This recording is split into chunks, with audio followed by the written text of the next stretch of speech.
Dijo que el difunto tenía muchísima familia. ¿Qué sería de Mingo? Echó a correr. «Mingo. Mingo.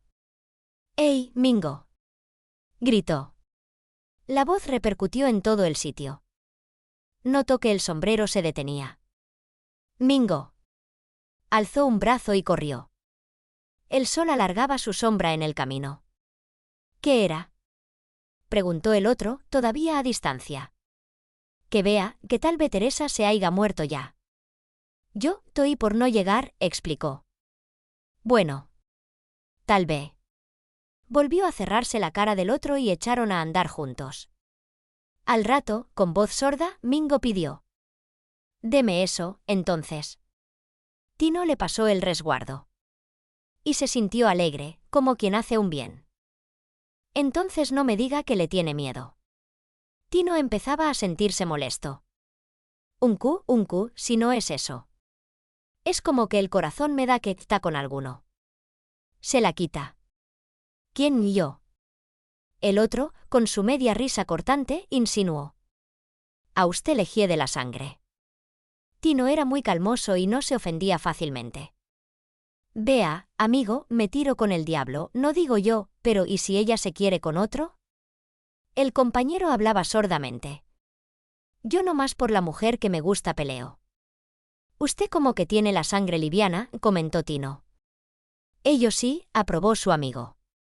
Llevaban los dos el paso corto y sudaban. Pasaba ya del mediodía. Ardía el sol de fuego sobre todas las cosas. «Diache de camino tan pelao», se quejó el otro. Tendía los ojos rapaces, como escrutando las lejanías. Parecía disgustado siempre y tenía mal carácter, pero Tino lo quería porque sabía ser amigo. «Vea, Tino, usted se sentirá bien aquí, pero ni un triste bohío pa' en descansar». «No juegue, Tino. Échese ahí, si le pica el sol». Señalaba un palo de lana que sombreaba apenas la vereda. «Si usted quiere», tentó el otro. Y se acomodaron en la sombra. Por primera vez, al cabo de 3 años de estar juntos, a Tino se le soltó la lengua. Nunca había querido hablar de aquello.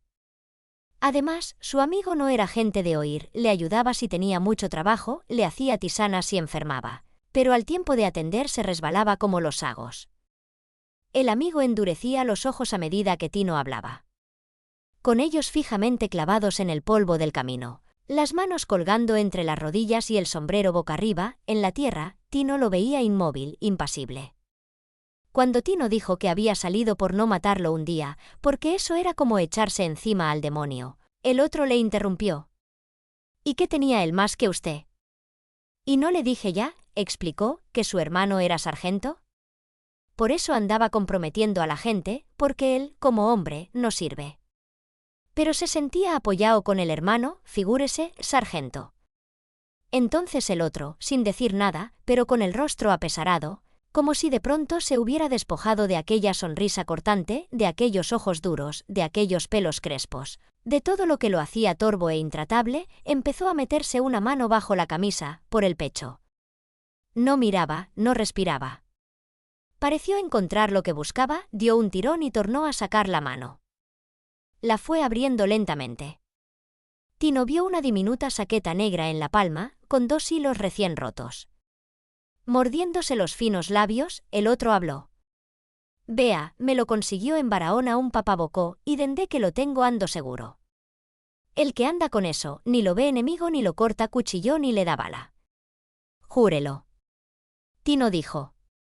«Sí, mi taita tenía uno y nunca lo cortaron, por mucho pleito en que se vido». El otro extendió la mano y ordenó, con voz metálica. «Cójalo». Tino alzó los ojos. «¿Yo? ¿Y pa' qué?». «Cójalo, y si ese vagabundo se ha quedado con la mujer, quítesela. Y no se apure por el hermano, si anda con esto arriba». Al acabar de hablar le pasó el resguardo a Tino y se puso de pie. «Bueno, de aquí me devuelvo», dijo. También Tino se incorporó, muy asombrado. «¿Y no iba a pasar la noche en casa?», preguntó. El amigo se rascó la cabeza, como quien piensa. Le dije que sí, pero por lo que veo usted vive retirado y después tengo que andar mucho, Tino. Abur. Se iba ya. De pronto Tino sintió miedo de verse sin él. Mingo. Mingo. Gritó. Anduvo hasta alcanzarlo y entonces preguntó, atristado. ¿Me lo va a dejar? ¿Y usted? Mingo medio sonrió, pero ya de una manera amarga. Yo lo tenía, explicó, porque tuve que malograr a un sinvergüenza. Pero ya eso se acabó. Ella se murió, hará como un año. ¿Quién? ¿Su mamá? No, mi mujer. Era un amigo que me la estaba enamorando y me vi en el caso de tener que malograrlo. Y como él tenía muchísima familia. Tino vio como aquellos ojos que siempre habían sido duros, fieros y concentrados, empezaron a enrojecer. Tal vez el sol. Estaban ellos dos solos entre el cielo y la tierra. A la distancia, remotas, las lomas. Aburito, Tino, dijo Mingo. Tino cruzó los brazos. No pensaba ni sentía. Paso tras paso se alejaba el otro.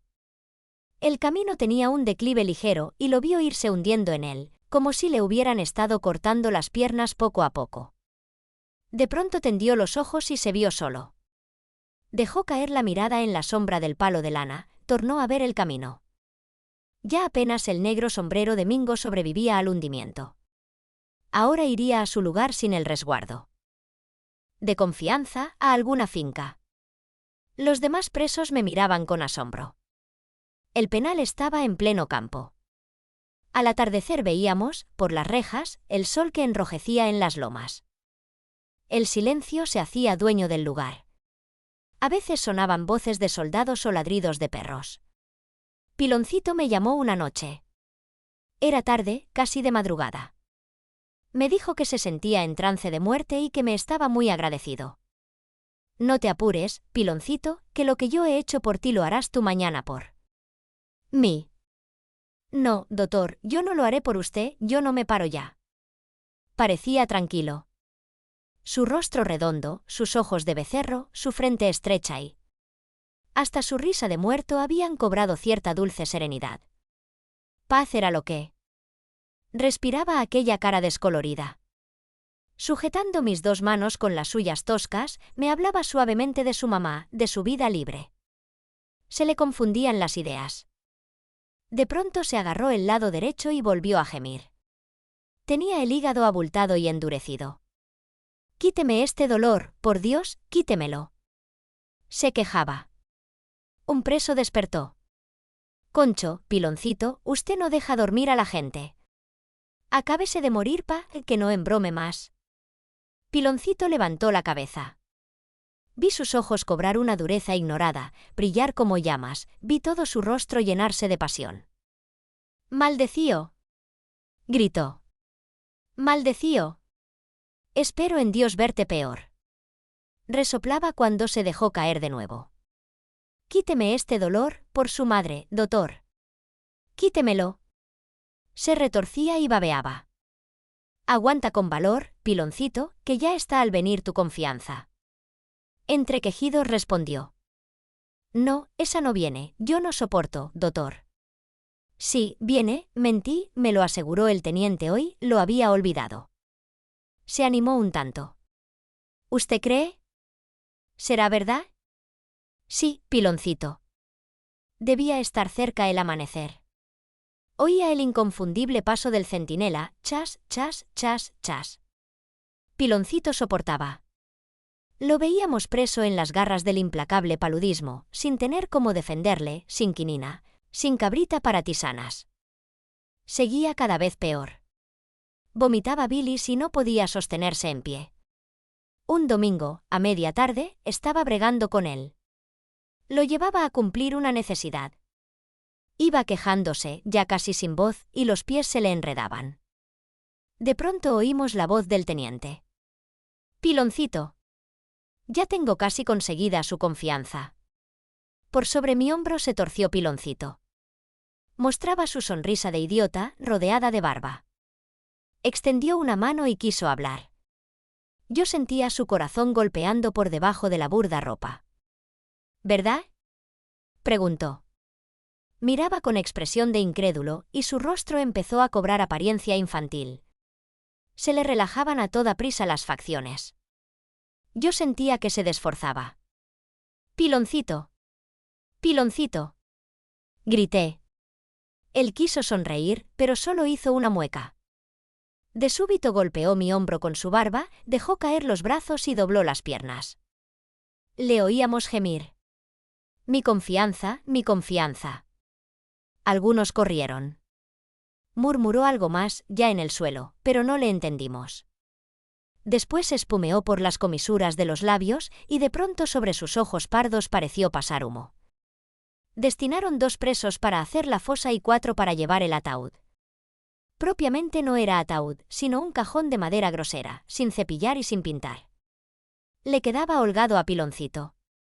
Jesús dijo: «Este me sirve a mí». Íbamos seguidos por 2 soldados, cambiando pareceres.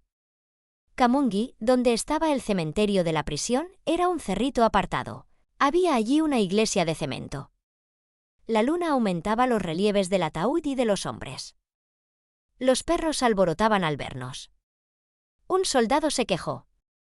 «Diz que andar de noche con un muerto. A ver por qué no se murió en la mañana». Cuidándose de que no pareciera una respuesta, Jesús dijo: «De la muerte y de la suerte nadie se salva. Y no hay hora fija». Cuando echaban tierra, aseguró un preso: «Piloncito está mejor que nosotros. Dios lo tenga en su gloria». Un soldado saltó y le pegó la culata del rifle en el pecho. «¿Quiere decir que usted no está conforme con el trato que se le da, vagabundo? ¿Usted quiere ver qué reclama?» «No, nada», dijo el preso en voz baja. Y volvimos de 2 en 2, silenciosos. El resguardo. Cuando Tino se acercaba al sitio empezó a sentir angustia. «Vea», dijo, «me siento tembloroso». Tino tenía una cara ingenua, sin pelos, sonreía mucho y enseñaba los ojos hasta el fondo. El otro, en cambio, era flaco, velludo y torvo. «A la mujer no se le pone tanto caso», comentó brevemente. Tino inició una risita. «Eso dice usted ahora. Deje que usted la vea, una mata de pelo y un andar». Volvió a meter el arma en el macuto y me tendió la mano. «¿Usted no se siente en darle la mano a un criminal?», casi suplicó. Y cuando se la estreché me miró con franqueza, limpiamente. Sonreía y parecía feliz. De súbito dio la espalda y a saltos largos y silenciosos se metió en el tupido monte. La noche había caído del todo cuando yo dejé el sitio. 2 días después, de vuelta en la capital, me encontré con la noticia de que un muchacho de Moca había sorprendido a Quique Blanco durmiendo y le había destrozado la cabeza de un tiro con el revólver del propio muerto. Más tarde supe que habían paseado el cadáver por todos los pueblos del Cibao, para que la gente no creyera que seguía vivo.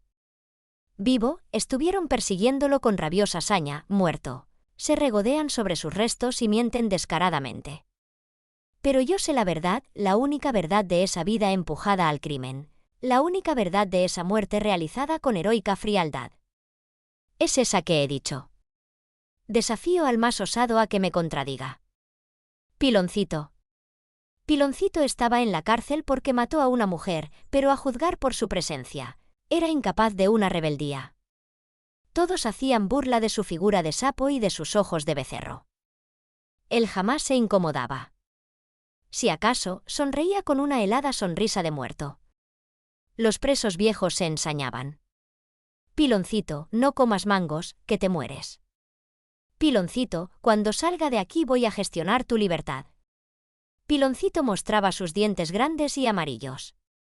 «Lo que yo quiero es salir de confianza».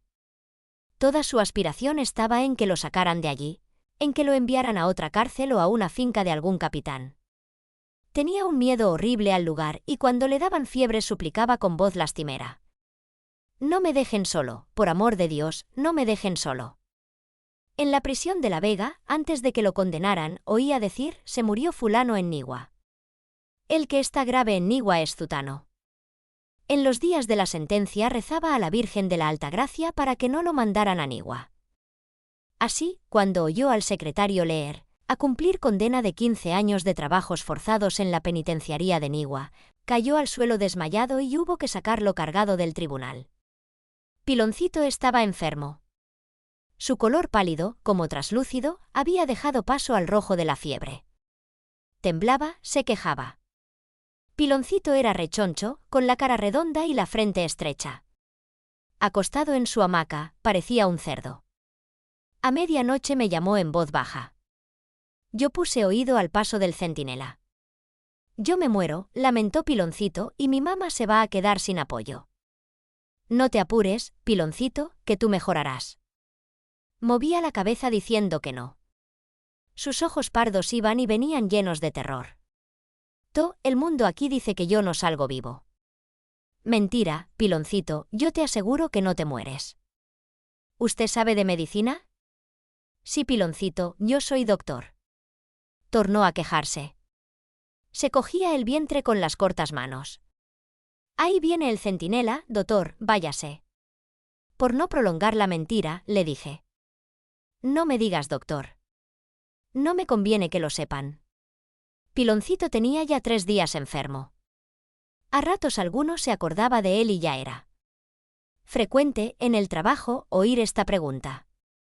¿Se habrá muerto Piloncito? Un muchacho que estaba sentenciado a 30 años, por asesinato y robo, repetía sin cesar. Aquí se salvan los que se mueren y los que cumplen. Pero Piloncito no se salvaba. Estando lúcido nos miraba con ojos tristes y me llamaba para pedirme que le tomara el pulso. ¿Usted cree que me muero, doctor? Nosotros callábamos. Un preso llamado Jesús, que se mantenía echando cartas para leerse la suerte, sonreía como persona de experiencia en esos achaques. No sea blandito, Piloncito, que usted se para ahorita. La tercera noche asomó el centinela la cara por entre las rejas y preguntó a toda voz. ¿Ya se murió el porquería ese? Piloncito abrió los ojos bovinos, se echó a temblar y rompió en llanto. 2 días después hubo cambio de jefes, se hizo cargo del presidio un teniente que tenía cara de malo, pero que hablaba con dulzura. Fue en la tarde a la celda. Yo estaba bregando con el enfermo, que se había caído de la hamaca, inconsciente, y gemía como un niño. Ese hombre está muy mal, teniente, dije. ¿Y qué quiere usted que hagamos? Me simpatizó el hombre de golpe, el anterior me hubiera contestado con un cállese, que esto no es asunto suyo. O con algo peor. Mandarlo a otro sitio, argüí. Piloncito se agarraba el vientre y gritaba. El teniente se acercó. No veo a dónde, dijo. Aproveché la coyuntura. Parecíamos 2 amigos fatigados. Él dijo. Usted dirá que le voy a gastar los fósforos. Necesito uno. Tenía cierta tristeza en la sonrisa y era muy feo. Esa vez lo veía mejor. Le brillaba la piel y sus ojos mostraban una dureza impresionante. Le tendí la caja. Encendió calmosamente. Después dijo, mirándose los pies descalzos. Amigo, yo nunca fallo. Me dio el corazón que usted era buena gente, y como tenía tanta necesidad de conversar. Vampa, 7 años que no converso al paso, amigo. Ahí me asaltó la sospecha. Fue una intuición precisa y segura como un tiro certero. Pero entonces usted es. No me dejó acabar. Sí, amigo. Yo creía que ya usted lo sabía. Y me llenó de sorpresa verlo tan sereno y tan triste a la vez, como si nada hubiera dicho, como si no fuera el objeto de una caza feroz y larga. Llevaríamos más de media hora allí. Él había contado innumerables episodios de su vida y parecía muy cansado. Tenía una voz triste. ¿Y con acento y griega por qué anda en estos pasos? Le pregunté. Amigo, dijo, la maldad. Por maldad de un compañero me veo asina. El mejor hombre, tarregoso a pasar por esto. La brisa de la tarde hacía sonar las hojas del bosque, cerca se oía rodar agua. Algunas avecillas cantaban al atardecer. En el apacible y a la vez majestuoso escenario, la voz del perseguido, a menudo tocada de honda ternura, iba enhebrando la historia. Él era campesino, joven. Había oído hablar de la capital y soñaba con librarse del ambiente agreste en que creciera. Buscó medios, pero no los veía. Un día descubrió el camino, ingresaría en el ejército. Al principio, claro, le supo mal, pero después se acostumbró y hasta logró tener amigos, uno, sobre todo, a quien quiso. Bueno, explicaba, no le voy a decir lo que yo quería. Cuando llegó a sacudirse del todo el espíritu del campo y se hizo a la vida de ciudad, se enamoró. Fue mala cosa esa. La mujercita era una perdida, sin duda, pero él la hallaba buena. Por lo visto ella coqueteó también con su amigo. No está claro. De todas maneras, el amigo hizo mal. Él, usted sabe, era guardia viejo, lleno de mañas, y me jugó sucio. Tan pronto comprendió lo que pasaba, se entregó a meditar. ¿No sería lo más discreto olvidar a la mujer y al amigo? Bien, a la mujer sí, al amigo no podía. Mujeres hay muchas, créamelo, pero amigos. ¡Dum! Sin embargo, el compañero no parecía serlo del todo, o a lo mejor se enamoró él también, porque la mujercita era sabida. El caso fue que un día de inspección el otro hizo la maldad. Le ensució el sombrero para que lo arrestaran y no pudiera salir esa noche. A Quique le indignó aquello. Le juro, amigo, que no fue por no verla, sino por el mal hecho. Ya usted ve el tiempo que hace de eso. Bueno. Todavía no lo perdono. Y cosa inexplicable, él, en quien no había despertado aún la fiera, estuvo a pique de pasar por alto el pecado del amigo. Casi nada faltó para olvidarlo, pero el otro colmó la medida. El lunes, mientras Quique llenaba su jarro de agua, se le acercó con cara de malicia. ¿Taba blandito el piso?, preguntó. Quique se sintió arder. Levantó el jarro, furioso por la burla, y le dio en la frente. Cosa de nada, créame, un simple chichoncito. Corrió alguien y los separó. Pero esa noche el amigo estaba de patrulla, tropezó con Quique en un barrio y quiso maltratarlo. Ahí fue la desgracia. Johnny tenía la idea de matar a un cristiano, ¿qué va? Y salí huyendo porque yo conocía la cárcel y sé lo que sufre un hombre metido ahí. Quique Blanco enturbió sus ojos y miró muy hondo, tanto que no se sabía qué buscaba viendo, si la noche naciente o sus recuerdos. Si la cárcel hubiera sido como debe ser, no estaría yo agora aquí ni hubieran pasado muchas cosas, amigo. Lo primero sí, porque era una desgracia y ahí solo Dios puede. Tal vez él tenía razón. Yo no lo juzgaba. Le oía explicar su caso, le oía preguntar, desolado, por qué lo persiguieron. Él no robaba, no mataba, no se metía con nadie. Simplemente no quería caer preso, porque la cárcel es dura hasta lo indecible. Un día, cansado, resolvió hacerles frente a sus perseguidores, y ya tuvo que seguir. La voz de aquel hombre no desentonaba en la placidez del sitio. Acusaba a la sociedad de su desgracia, y lo hacía tranquilamente, sin énfasis, poniéndole cara a la maldición. De golpe se volvió a mí. Yo lo quería ver hoy, amigo. Dende aquella tarde me dio el corazón que usted era buena gente, y tengo 2 días por aquí velándole el paso. ¿Me enternecí o me acobardé? No lo recuerdo con exactitud.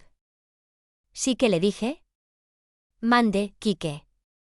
Quizá yo pueda serle útil sin faltarle a mi conciencia. No, amigo, no tiene que faltarle, solo lo quería en conversar con usted. Me parece que no voy a durar mucho, y como de mí se habla tanto no quería morirme sin que siquiera un hombre supiera que de no acosarme como un perro con rabia. Esto se hubiera evitado. Vi lo que decía. Me parecía que allí, a 2 pasos, estaba el perro, con la pelambre erizada, mostrando los blancos dientes, amenazador, y que los hombres lo cercaban dando gritos y esgrimiendo machetes. Me sentía soliviantado, lleno de pesadumbre. Si Quique se hubiera quedado en el campo, trabajando, quizá casado.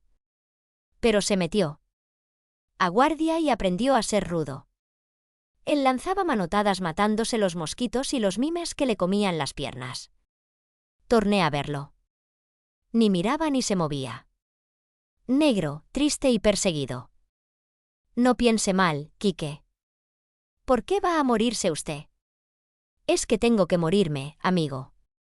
Usted no sabe lo que tengo por dentro. He pasado muchos años poniéndole el frente al diablo y llevándome en claro a muchos vagabundos, Pero hace unos 15 días que me pasó una cosa muy mala, y dende entonces ni duermo. Manoteando discretamente esperó a que yo dijera algo. Accedí. ¿Cosa mala? Pregunté. Sí, amigo. Me salieron en Licey. Quique había estado rondando por Licey en pos de un compadre enfermo, y los soldados lo velaron. Ellos no acertaban nunca, porque la fama de Quique les hacía temblar el pulso a los mejores. Además, no se cuidaban de que hubiera o no gente. Mejor si la había, porque así se propalaba la noticia de que se habían enfrentado al temible Quique Blanco, y eso, claro, podía proporcionar algún ascenso. Así, ese día una niña cruzaba cerca del fuego. La cogió una bala de Quique. Él la vio caer y de golpe sintió que se le aflojaba el corazón. Dende ese día ando como loco, amigo. Cierro los ojos y la veo cayendo. Era una pobre criatura. No me lo perdono, amigo, y quisiera tener el poder de Dios para devolvérsela a su mamá. Mi propia voz me sorprendió. Yo no quería hablar, pero tampoco quería que él siguiera. Dolía oírle. Yo no sabía qué decir. ¿Cómo darle consuelo a él, hombre de corazón duro y culpable, además? ¿Usted tiene hijos, Quique? Pregunté. No, amigo. Si hubiera tenido uno. Adiviné el resto. En su lógica primitiva, dar su hijo en pago de la muerta era una solución. Y eso lo pensaba él, que no sabía cómo se quiere a un hijo.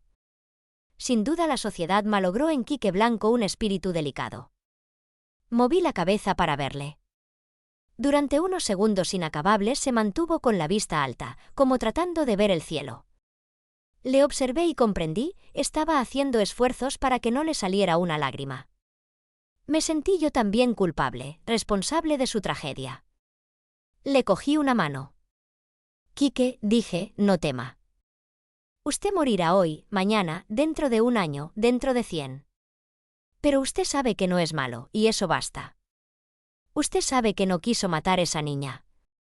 Ahí no pudo más. Su cara tosca se llenó de una ridiculez majestuosa. Torció la boca, se tapó los ojos y rompió a llorar. Yo no quise, amigo, júrelo, medio dijo. Como lo hubiera hecho un padre, le fui pasando la mano por el áspero pelo. Ni me molestaba su mal olor de hombre miserable. Estuvimos así un tiempo incontable. Se hacía cada vez más oscuro. Poco a poco fue Quique serenándose, pero le noté que no quería verme más. Váyase, amigo, rogó. Déjeme aquí. Hoy no, porque tengo que ir donde un compadre a llevarle medicina, pero mañana se acaba todo. No le cuente a nadie que habló conmigo, porque se lo llevan. Me tienen como si fuera perro con rabia. Váyase, que yo me quedo. Busqué en mis bolsillos. Ve aquí que no puedo darle más, pero acéptelo como si fuera mucho, se lo doy con gusto. Él estaba sentado todavía en el tronco y no me miraba. No, amigo. Usted me ha dado más de la cuenta, porque me ha dado consuelo y atención. No. Yo sí debería darle algo, pero no sé qué. No se apure, dije. Me basta con la voluntad y con el recuerdo de esta tarde. Iba a decirle adiós ya, pero él me atajó y buscó algo en el macuto. Sacó un hierro brillante y estuvo acariciándolo. Me lo tendió. Llévese eso. Yo no lo he usado todavía, dijo. No, Quique, quédese con él. Entonces alzó la cabeza e inició una sonrisa. Se quedó con el brazo encogido, el revólver en la diestra. Tenía aspecto de niño. Vea, aseguró lentamente, no sabe lo que le agradezco esa delicadeza, amigo. Este lo tenía yo pa' mí. De golpe se puso en pie. Lejísimos, pegado al río. La hierba lozana cubría a las reses, y solo el ondular de aquella especie de gigantesca alfombra señalaba el lento paso de una vaca. Estuvimos viendo también los chiqueros y las pocilgas de 7 polanchinos enormes, que no podían ponerse en pie de tan gordos y gruñían ligeramente, echados a la sombra de aguacates frondosos. Era un encanto el sitio. Lo que me desagradó fue ver un bohío pobrísimo en medio del maizal. Guarecía a la familia de un peón. Estaban flacos y demacrados los niños, y aunque el mayor, de 5 que eran, no tendría arriba de 7 años, se pasaban el día solos, como huerfanitos, sin comer otra cosa que mazorcas tiernas, hasta que llegara el padre a sancocharles plátanos. Les di centavos, mientras ellos me pedían la bendición. Eran tan tímidos que no se atrevían a coger las monedas. Le dije a don Aspasio que solucionara el problema de esa familia abandonada, y me contestó que en el campo los muchachos se crían como los cerdos, comiendo tierra. Estuve sobre un cuarto de hora sin hablar. Creo que soy cobarde, porque de otro modo hubiera reaccionado inmediatamente contra aquella asesina tranquilidad. Quizá lo hubiera hecho, pero necesitaba del hombre. Volvía contento. Ya al salir me había prometido firmarme el contrato por la mensura del sitio de las quebradas. En camisa, con su gran tabaco en la boca, escandaloso de voz y figura, estuvo diciéndome adiós y recomendándome que volviera de momento a darme unos tragos. No hice más que dejar de verlo, al tomar el paso del arroyo, cuando oí el silbido. Era muy bajo, sostenido, largo. A pesar de la hora, el lugar infundía no sé qué sensación de soledad y de asechanza. Miré a todos lados, vuelto un lío de nervios. Iba a romper marcha otra vez y tornó a dejarse oír aquel silbido impresionante. Me sentí vigilado, amenazado y violento. Cesó de nuevo cuando ya estaba a pique de tirarme del caballo y arremeter contra el monte. Pero no hice más que picar espuelas y arrear al animal para que lo oyera otra vez. Había decidido asustar al caballo y lanzarlo a toda carrera sobre sus pasos. Es difícil de explicar. El sitio húmedo y sombreado, la soledad, el silbido aquel, que tenía una modulación lúgubre. Quizá el temor subconsciente de que anduviera por allí Quique Blanco, aunque en verdad no lo recordaba en este instante. Todo contribuía a llenar el momento de cierto prestigio bárbaro, imponente. Además, el campo cibaeño es siempre impresionante. Le parece a uno, ahogado como está por la selva nutrida, que brujos poderes lo acechan y lo cercan, que lo vigilan 1000 ojos misteriosos. Siempre me impuso el monte cibaeño, pero jamás como aquella tarde. Creí que iba a estallarme el corazón. Lo sentía reventándome el pecho, y por mucho que buscaba un objeto, un hombre, una bestia, cualquier cosa cuya presencia explicara aquel silbo, algo sobre que descargar mis nervios, no veía, no encontraba. Fueron unos segundos de pesadilla, horribles e inolvidables. Iba a lanzar el caballo ya, cuando una voz muy baja sopló a mi espalda. «Soy yo, amigo, soy yo». Me fui volviendo poco a poco, para no demostrar mi impresión. Todavía no precisaba. Se movió una rama en el matorral que estaba justamente a los pies de mi caballo. «Soy yo», tornó a decir la voz. Entonces fue cuando la reconocí. Empecé a soltar los nervios. «Salga», casi ordené. No, el hombre me enseñó el rostro por entre la turba de hojas. «Véngase usted atrás de mí, que yo no puedo salir al camino. Hágame ese bien». Todavía temía algo. «Salga, no hay nadie», aseguré. «Le digo que no puedo salir». Esto tacundió de guardias. De pronto el desconocido sacó la cabeza, ojeó con indecible rapidez el camino y de 2 saltos se puso del otro lado. Fue como una sombra. Nadie le hubiera visto. Yo mismo me quedé pasmado. Me hechizó el hombre. Consciente de que no debía hacerlo, convencido de que estaba procediendo como un tonto, me tiré del caballo y corrí tras él. Pero aún siguiéndole, apenas le veía. Acertaba a columbrar, apenas, sus ojos relampagueantes, que recorrían veloces las sombras del monte. De pronto se detuvo. «Sentémonos aquí», dijo. «Estoy cansao, amigo». Sin la menor sospecha, totalmente confiado, me senté a su vera. Había transcurrido un tiempo que me pareció muy largo, sin que ni el desconocido ni yo dijéramos palabra. Ambos parecíamos ver los bejucos cerrados que dominaban los troncos y descendían como cortinas. Se percibía el rodar de un arroyo y el aire estaba cargado de húmeda frescura. Oíamos el freno del caballo que andaría ramoneando por el camino. La verdad es que yo deseaba que aquel hombre me diera oportunidad de entrar en confianza con él. Me tenía como hechizado, quizá por su imprevista aparición. Así, cuando me habló le respondí enseguida. ¿De Villatrina? Pareció dudar. Pero cristiano, ¿y pa, el que no cogió el camino del pueblo? Es que no soy práctico por aquí, expliqué. Ando buscando a un hombre. ¿Cómo se llama? Me interrumpió. Don Aspasia Guzmán. Tiene unas tierras. Sí, pero él vive pa los laos de la Rosa.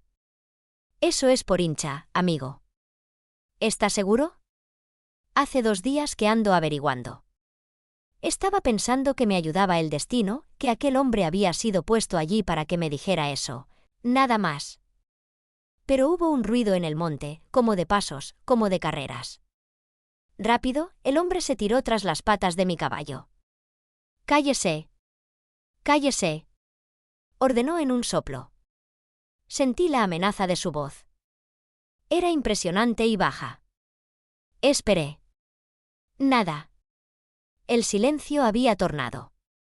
Poco a poco él se fue irguiendo, rodándose tras mi montura, vigilante siempre. Nada. Durante medio minuto sus ojos siniestros estuvieron hurgando en la noche naciente y pareció intranquilo. ¿Usted atopa o gente? Preguntó en voz leve. No. Dejé atrás un hombre, hará como 2 horas. Tornó a mirarme con fijeza. Parecía no confiar en mí. ¿Un hombre? ¿Cómo andaba vestido? Con pantalón de fuerte azul. Venía a pie, dije. ¡Ah!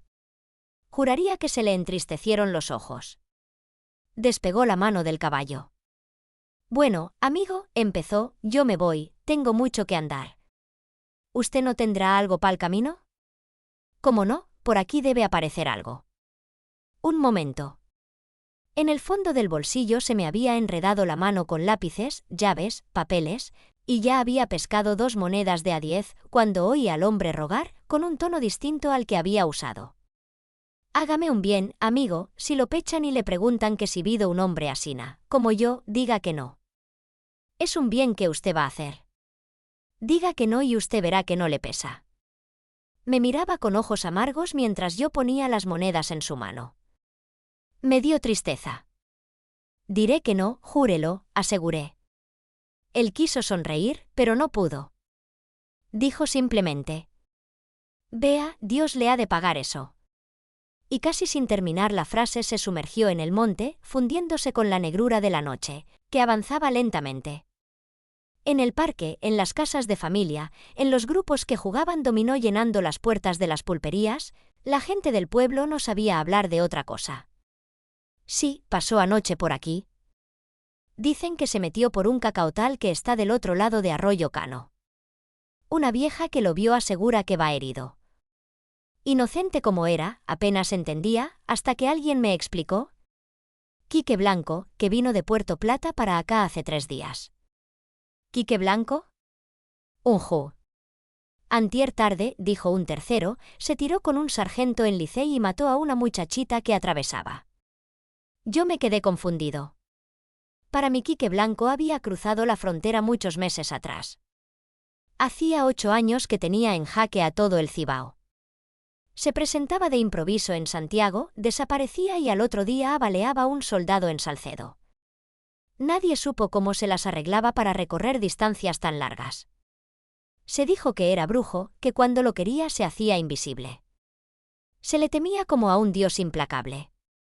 El gobierno despachó cientos de hombres tras él y el ejército llenaba la cárcel de pobres campesinos, sospechosos de encubrirle.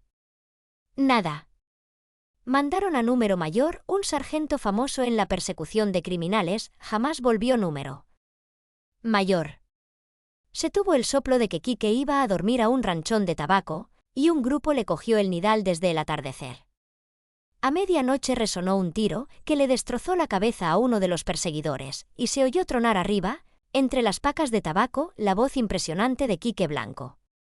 Vengan a cogerme si se atreven. Puesto a contar las hazañas de Blanco, un hombre llevaba más de 1 hora, y algunas de las que relataba parecían realmente fantásticas. Mi interés fue decayendo a medida que aumentaba el sueño que tenía. Me sentía deshecho, quemado por el sol del camino, y decidí irme a casa.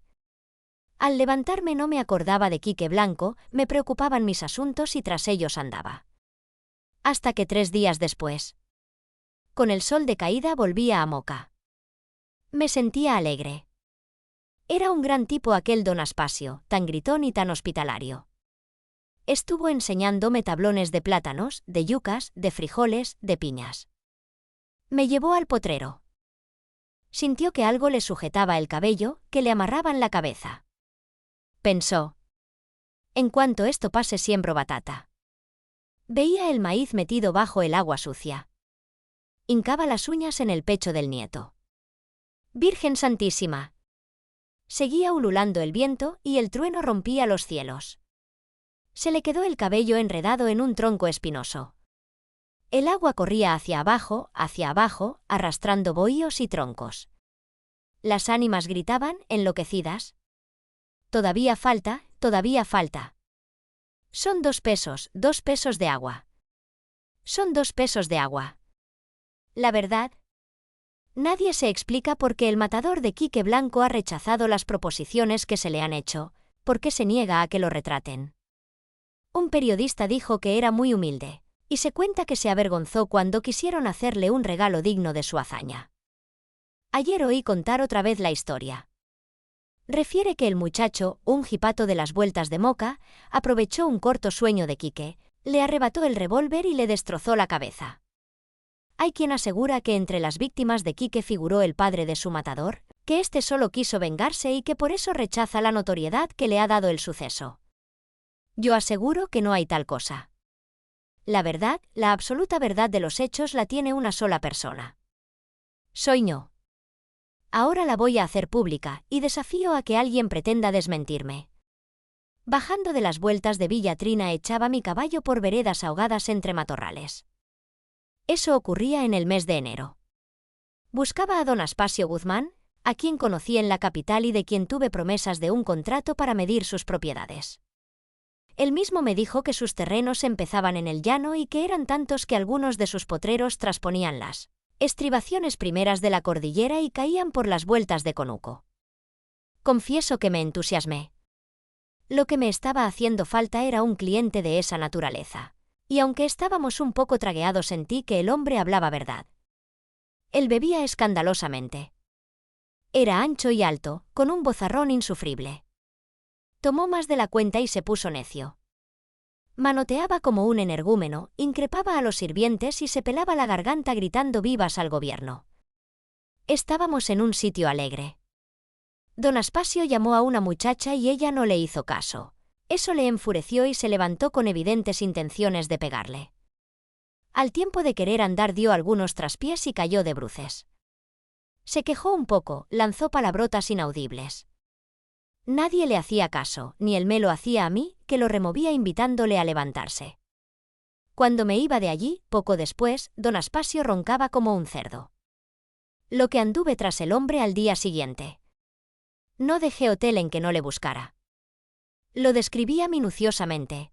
Me refería sobre todo a su enorme leontina de oro macizo y al anillo que llevaba en la mano izquierda, que debía pesar media onza.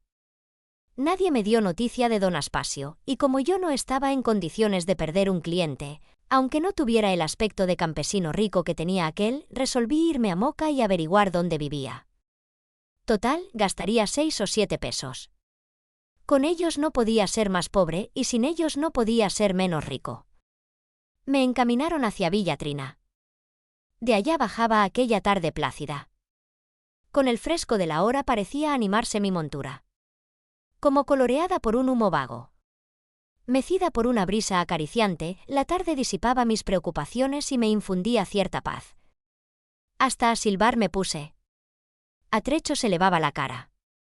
Un poco ahora, otro a seguidas, el cielo se me iba mostrando por entre las ramas oscuras del monte. La noche empezaba ya a soldar los perfiles, a igualar los relieves y los colores. Avivaba el paso mi caballo, y fuera del vago rumor que surge de los bosques que se adormecen, todo era tranquilidad en los alrededores. De pronto, pegado a mí, tan rápido que apenas pude apreciar de dónde salía, un hombre sujetó el freno de la montura al tiempo que mirándome fijamente decía: «Deme una candelita, amigo». Conteniendo mis nervios estudié velozmente al intruso, después metí mano en el bolsillo y vi cómo sus ojos siguieron el movimiento de esa mano. Parecía receloso. Era negro y tenía aspecto miserable. Vestía camisa color indefinible hecha trizas, sin botones. Llevaba un macuto grande bajo el brazo. Cuando le tendí los fósforos se destocó y sacó del fondo de la gorra el cachimbo. Al encenderle vi una escasa barba. Muy pocos pelos cortos y una cicatriz en la mejilla derecha. Era feo e impresionante. Sin soltar el freno miró a todos lados, como persona perseguida. Como que viene de lejos, susurró. Quizá vengan agora, cuando sepan que ya pasó el mal de ojo. El nieto dormía tranquilo. En paso hondo, por los secos cauces de los arroyos y de los ríos, empezaba a rodar agua sucia. Todavía era escasa y se estancaba en las piedras. De las lomas bajaba roja, cargada de barro, de los cielos descendía pesada y rauda. El techo de yaguas se desmigajaba con los golpes múltiples del aguacero. Remigia se adormecía y veía su conuco lleno de plantas verdes, lozanas, batidas por la brisa fresca. Veía los rincones llenos de dorado maíz, de frijoles sangrientos, de batatas henchidas. El sueño le tomaba pesada la cabeza y afuera seguía bramando la lluvia incansable. Pasó una semana, pasaron 10 días, 15. Zumbaba el aguacero sin una hora de tregua. Se acabaron el arroz y la manteca, se acabó la sal. Bajo el agua tomó Remigia el camino de las cruces para comprar comida. Salió de mañana y retornó a medianoche. Los ríos, los caños de agua y hasta las lagunas se adueñaban del mundo, borraban los caminos, se metían lentamente entre los conucos. Una tarde pasó un hombre. Montaba mulo pesado. «¡Ey, Don!», llamó Remigia. El hombre metió la cabeza del animal por la puerta. «Bájese pa, que se caliente», invitó ella. La montura quedó a la intemperie. «El cielo se está cayendo en agua», explicó él al rato. «Yo como usted dejaba este sitio tan bajito y me diva pa las lomas». «¿Yo dirme?» «No, hijo. Ahorita pasa este tiempo». «Vea», se extendió el visitante, «esto es una niega. Yo las he visto tremendas, con el agua llevándose animales, bohíos, matas y gente. Ahorita se crecen todos los caños que yo he dejado atrás, contimas que está lloviendo duro en las cabezadas». Peor que esto fue la seca, Don. Todo el mundo le salió huyendo, y yo la aguanté. La seca no mata, pero el agua ahoga, doña. Todo eso, y señaló lo que él había dejado a la puerta, ta anegado. Como 3 horas tuve esta mañana sin salir de un agua que me le daba en la barriga al mulo. El hombre hablaba con voz pausada, y sus ojos grises, atemorizados, vigilaban el incesante caer de la lluvia. Al anochecer se fue. Mucho le rogó Remigia que no cogiera el camino con la oscuridad. «Después es peor, doña. Van esos ríos y se botan». Remigia se fue a atender al nieto, que se quejaba débilmente. Tuvo razón el hombre que noche, Dios. Se oía un rugir sordo e inquietante, se oían retumbar los truenos, penetraban los reflejos de los relámpagos por las múltiples rendijas. El agua sucia entró por los quicios y empezó a esparcirse en el suelo. Bravo era el viento en la distancia y a ratos parecía arrancar árboles. Remigia abrió la puerta. Un relámpago lejano alumbró el sitio de paso hondo, agua y agua. Agua aquí, allá, más lejos, entre los troncos escasos, en los lugares pelados. Debía descender de las lomas y en el camino real formaba un río torrentoso. ¿Será una nieja?, se preguntó Remigia, dudando por vez primera. Pero cerró la puerta y entró. Ella tenía fe, una fe inagotable, más que lo había sido la sequía, más que lo sería la lluvia. Por dentro, su bohío estaba tan mojado como por fuera. El muchacho se encogía en el catre rehuyendo las goteras. A medianoche la despertó un golpe en una esquina de la vivienda. Se fue a levantar, pero sintió agua hasta casi las rodillas. Bramaba afuera el viento. El agua batía contra los setos del bohío. Entonces Remigia se lanzó del catre, como loca, y corrió a la puerta. ¡Qué noche, Dios, qué noche horrible! Llegaba el agua en golpes, llegaba y todo lo cundía, todo lo ahogaba. Restalló otro relámpago, y el trueno desgajó pedazos de oscuro cielo. Remigia sintió miedo. «Virgen Santísima», clamó, «Virgen Santísima, ayúdame». Pero no era negocio de la Virgen, ni de Dios, sino de las ánimas, que allá arriba gritaban. «Ya va medio peso de agua, ya va medio peso». Cuando sintió el bohío torcerse por los torrentes, Remigia desistió de esperar y levantó al nieto. Se lo pegó al pecho, lo apretó, febril, luchó con el agua que le impedía caminar, empujó, como pudo, la puerta y se echó afuera. A la cintura llevaba el agua, y caminaba, caminaba. No sabía a dónde iba. El terrible viento le destrenzaba el cabello, los relámpagos verdeaban en la distancia. El agua crecía, crecía. Levantó más al nieto. Después tropezó y tornó a pararse. Seguía sujetando al niño y gritando. «Virgen Santísima, Virgen Santísima». Se llevaba el viento su voz y la esparcía sobre la gran llanura líquida. «Virgen Santísima, Virgen Santísima». Su falda flotaba. Ella rodaba, rodaba. De ojos ardientes y acerados, con el pecho desnudo, iba delante golpeándose el esternón con la mano descarnada, mirando a lo alto y clamando. «San Isidro Labrador. San Isidro Labrador. Trae el agua y quita el sol, San Isidro Labrador». Sonaba ronca la voz del viejo. Detrás, las mujeres plañían y alzaban los brazos. Ya se habían ido todos. Pasó Rosendo, pasó Toribio con una hija medio loca, pasó Felipe, pasaron otros y otros. Ella les dio a todos parabelas. Pasaron los últimos, gente a quienes no conocía, llevaban un viejo enfermo y no podían con su tristeza. Ella les dio parabelas. Se podía tender la vista sin tropiezos y ver desde la puerta del bohío el calcinado paisaje con las lomas. Peladas al final, se podían ver los cauces secos de los arroyos. Ya nadie esperaba lluvia. Antes de irse los viejos juraban que Dios había castigado el lugar y los jóvenes que tenía mal de ojo. Remigia esperaba. Recogía escasas gotas de agua. Sabía que había que empezar de nuevo porque ya casi nada quedaba en la higuera, y el conuco estaba pelado como un camino real. Polvo y sol, sol y polvo. La maldición de Dios, por la maldad de los hombres, se había realizado allí, pero la maldición de Dios no podía acabar con la fe de Remigia. En su rincón del purgatorio, las ánimas, metidas de cintura abajo entre las llamas voraces, repasaban cuentas. Vivían consumidas por el fuego, purificándose, y como burla sangrienta, tenían potestad para desatar la lluvia y llevar el agua a la tierra. Una de ellas, barbuda, dijo: «¡Caramba! La vieja Remigia, de Paso Hondo, ha quemado ya 2 pesos de velas pidiendo agua». Las compañeras saltaron vociferando. «¡2 pesos, 2 pesos!». Alguna preguntó: «¿Por qué no se le ha atendido como es costumbre?».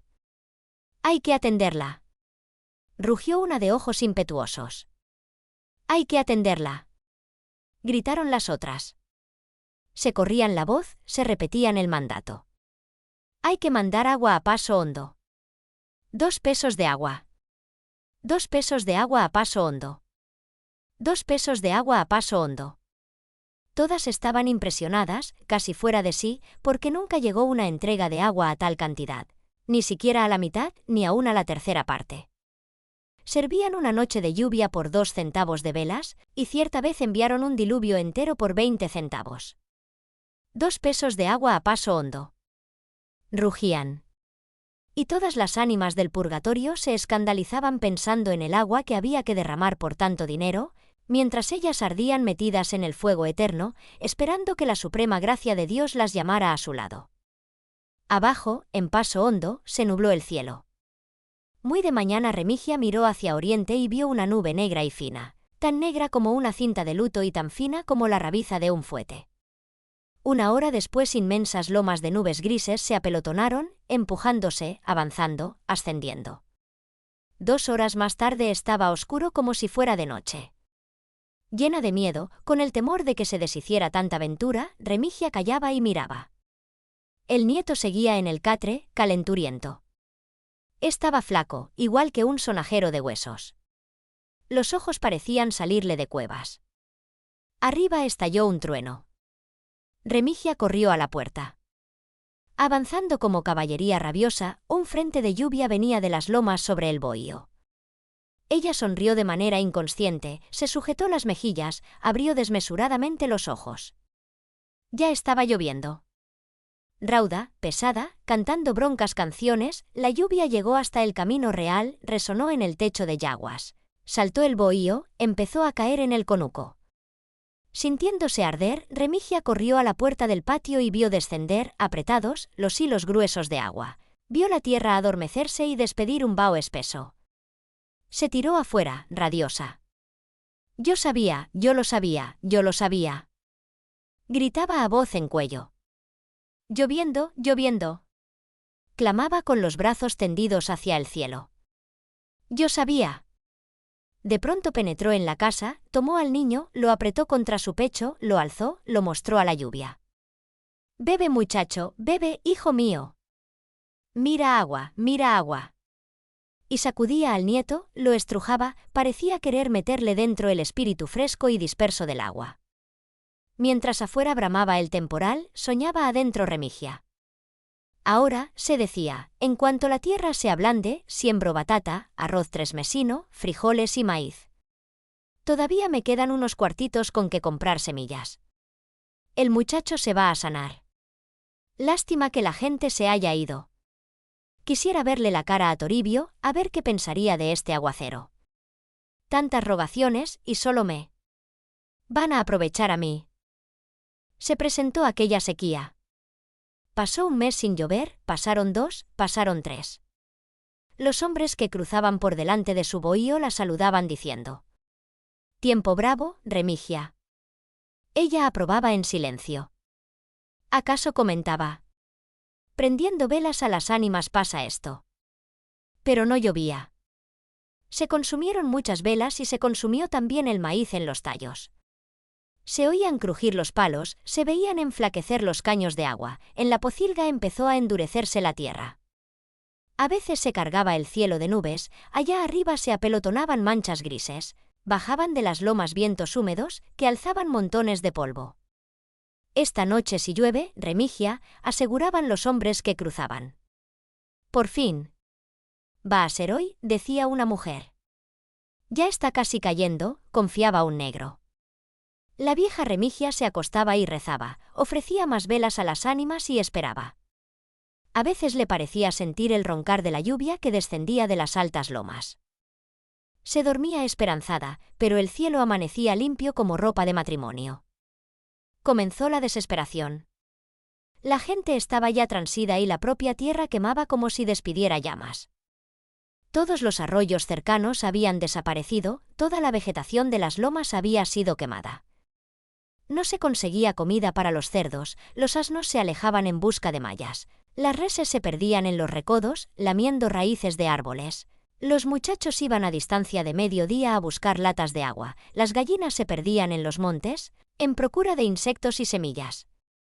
«Se acaba esto, Remigia». «Se acaba», lamentaban las viejas. Un día, con la fresca del amanecer, pasó Rosendo con la mujer, los 2 hijos, la vaca, el perro y un mulo flaco cargado de trastos.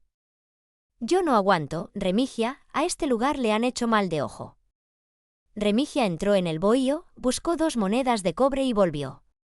«Tenga, préndale esto de velas a las ánimas en mi nombre», recomendó. Rosendo cogió los cobres, los miró, alzó la cabeza y se cansó de ver cielo azul. «Cuando quiera, váyase a Tavera. Nosotros vamos a parar un rancho allá, y dende agora es suyo». «Yo me quedo, Rosendo». «Esto no puede durar». Rosendo volvió el rostro. Su mujer y sus hijos se perdían ya en la distancia. El sol parecía incendiar las lomas remotas. El muchacho se había puesto tan oscuro como un negro. Un día se le acercó. «Mamá, uno de los puerquitos parece muerto». Remigia se fue a la pocilga. Anhelantes, resecas las trompas, flacos como alambres, los cerdos gruñían y chillaban. Estaban apelotonados, y cuando Remigia los espantó vio restos de un animal.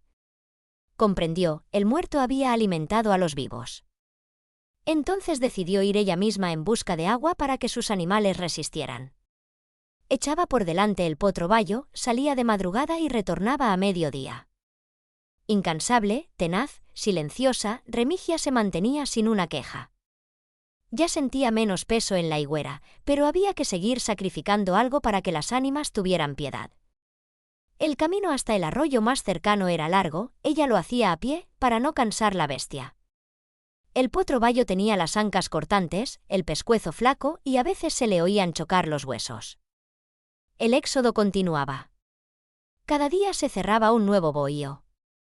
Ya la tierra parda se resquebrajaba, ya solo los espinosos cambronales se sostenían verdes. En cada viaje el agua del arroyo era más escasa. A la semana había tanto lodo como agua, a las 2 semanas el cauce era como un viejo camino pedregoso, donde refulgía el sol. La bestia, desesperada, buscaba dónde ramonear y batía el rabo para espantar las moscas. Remigia no había perdido la fe.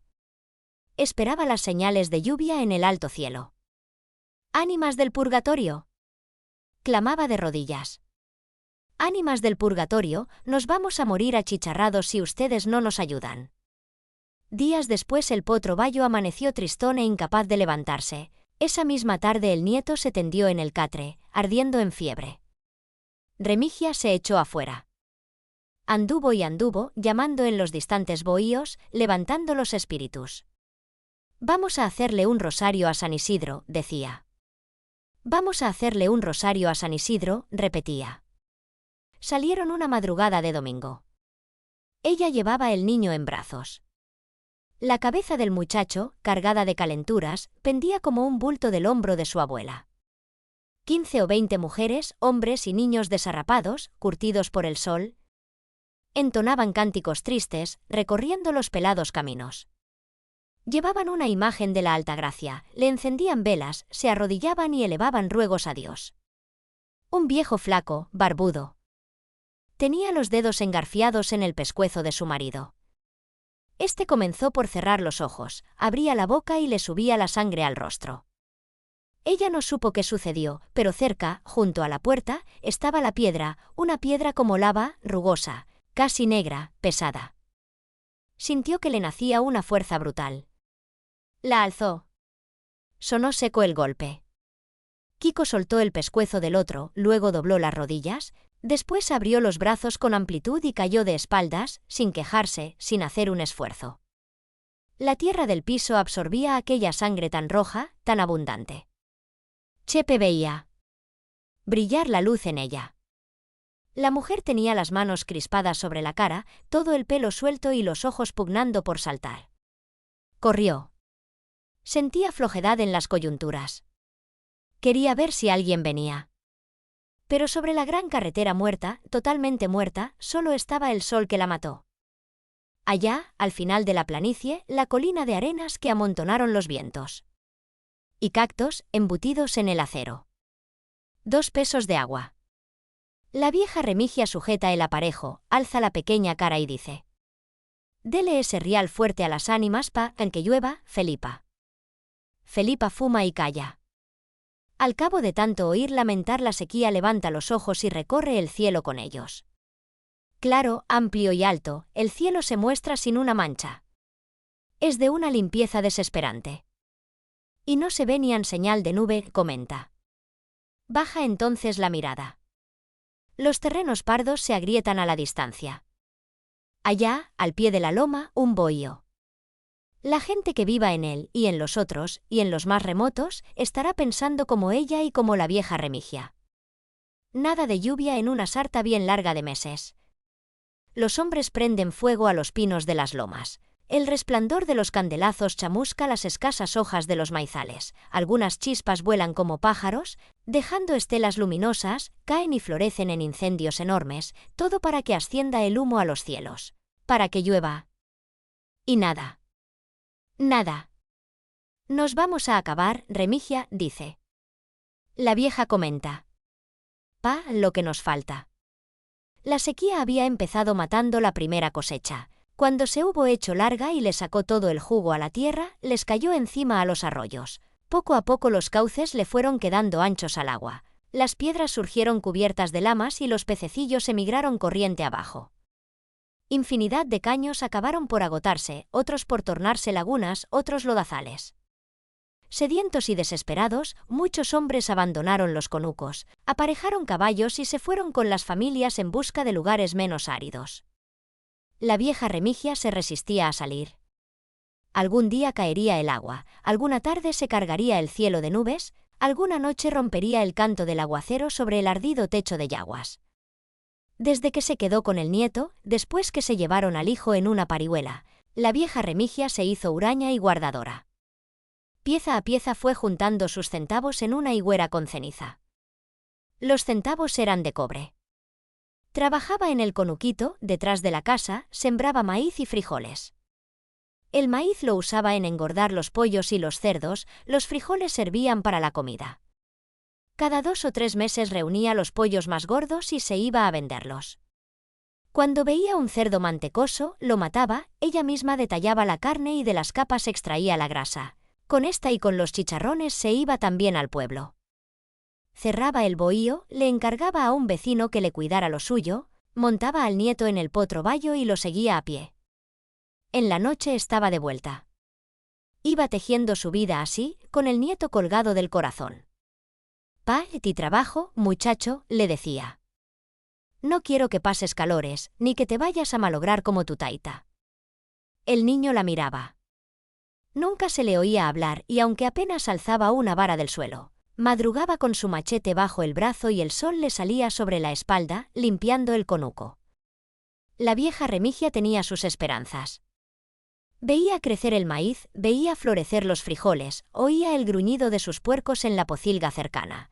Contaba las gallinas al anochecer, cuando subían a los palos. Entre días descolgaba la higuera y sacaba los cobres. Había muchos, llegó también a haber monedas de plata de todos tamaños. Con temblores en la mano, Remigia acariciaba su dinero y soñaba. Veía al muchacho en tiempo de casarse, bien montado en brioso caballo alazano, o se lo figuraba tras un mostrador, despachando botellas de ron, varas de lienzo, libras de azúcar. Sonreía, tornaba a guardar su dinero, guindaba la higuera y se acercaba al nieto, que dormía tranquilo. Todo iba bien. Pero sin saberse cuándo ni cómo. La mujer. La carretera está muerta. Nadie ni nada la resucitará. Larga, infinitamente larga, ni en la piel gris se le ve vida. El sol la mató, el sol de acero, de tan candente al rojo, un rojo que se hizo blanco, y sigue ahí, sobre el lomo de la carretera. Debe hacer muchos siglos de su muerte. La desenterraron hombres con picos y palas. Cantaban y picaban, algunos había, sin embargo, que ni cantaban ni picaban. Fue muy largo todo aquello. Se veía que venían de lejos, sudaban, hedían. De tarde el acero blanco se volvía rojo. Entonces en los ojos de los hombres que desenterraban la carretera se agitaba una hoguera pequeñita, detrás de las pupilas. La muerta atravesaba sabanas y lomas y los vientos traían polvo sobre ella. Después aquel polvo murió también y se posó en la piel gris. A los lados hay arbustos espinosos. Muchas veces la vista se enferma de tanta amplitud. Pero las planicies están peladas. Pajonales, a distancia. Tal vez aves rapaces coronen cactos. Y los cactos están allá, más lejos, embutidos en el acero blanco. También hay bohíos, casi todos bajos y hechos con barro. Algunos están pintados de blanco y no se ven bajo el sol. Solo se destaca el techo grueso, seco, ansioso de quemarse día a día. Las canas dieron esas techumbres por las que nunca rueda agua. La carretera muerta, totalmente muerta, está ahí, desenterrada, gris. La mujer se veía, primero, como un punto negro, después, como una piedra que hubieran dejado sobre la momia larga. Estaba allí tirada sin que la brisa le moviera los harapos. No la quemaba el sol, tan solo sentía dolor por los gritos del niño. El niño era de bronce, pequeñín, los ojos llenos de luz, y se agarraba a la madre tratando de tirar de ella con sus manecitas. Pronto iba la carretera a quemar el cuerpo, las rodillas por lo menos, de aquella criatura desnuda y gritona. La casa estaba allí cerca, pero no podía verse. A medida que se avanzaba, crecía aquello que parecía una piedra tirada en medio de la gran carretera muerta. Crecía y Kiko se dijo, un becerro, sin duda, estropeado por auto. Tendió la vista, la planicie, la sabana. Una colina lejana, con pajonales, como si fuera esa colina solo un montoncito de arena apilada por los vientos. El cauce de un río, las fauces secas de la tierra que tuvo agua 1000 años antes que hoy. Se resquebrajaba la planicie dorada bajo el pesado acero transparente. Y los cactos coronados de aves rapaces. Más cerca ya, Kiko vio que era persona. Oyó distintamente los gritos del niño. El marido le había pegado. Por la única habitación del bohío, caliente como horno, la persiguió, tirándola de los cabellos y machacándole la cabeza a puñetazos. Hija de mala madre. Hija de mala madre. ¿Te voy a matar como a una perra? Desvergonzada. Pero si nadie pasó, Chepe, nadie pasó, quería ella explicar. ¿Que no? Ahora verás. Y volvía a golpearla. El niño se agarraba a las piernas de su papá, no sabía hablar aún y pretendía evitarlo. Él veía a la mujer sangrando por la nariz. La sangre no le daba miedo, no, solamente deseos de llorar, de gritar mucho. De seguro mamá moriría si seguía sangrando. Todo fue porque la mujer no vendió la leche de cabra, como él se lo mandara, al volver de las lomas. 4 días después, no halló el dinero. Ella contó que se había cortado la leche, la verdad es que la bebió el niño. Prefirió no tener unas monedas a que la criatura sufriera hambre tanto tiempo. Le dijo después que se marchara. Te mataré si vuelves a esta casa. La mujer estaba tirada en el piso de tierra, sangraba mucho y nada oía. Chepe, frenético, la arrastró hasta la carretera. Y se quedó allí, como muerta, sobre el lomo de la gran momia. Kiko tenía agua para 2 días más de camino, pero casi toda la gastó en rociar la frente de la mujer. La llevó hasta el bohío, dándole el brazo, y pensó en romper su camisa listada para limpiarla de sangre. Chepe entró por el patio. «Te dije que no quería verte más aquí, condenada». Parece que no había visto al extraño. Aquel acero blanco, transparente, le había vuelto fiera, de seguro. El pelo era estopa y las córneas estaban rojas. Kiko le llamó la atención, pero él, medio loco, amenazó de nuevo a su víctima. Iba a pegarla ya. Entonces fue cuando se entabló la lucha entre los 2 hombres. El niño pequeñín, comenzó a gritar otra vez, ahora se envolvía en la falda de su mamá. La lucha era silenciosa. No decían palabra. Solo se oían los gritos del muchacho y las pisadas violentas. La mujer vio cómo Kiko ahogaba a Chepe.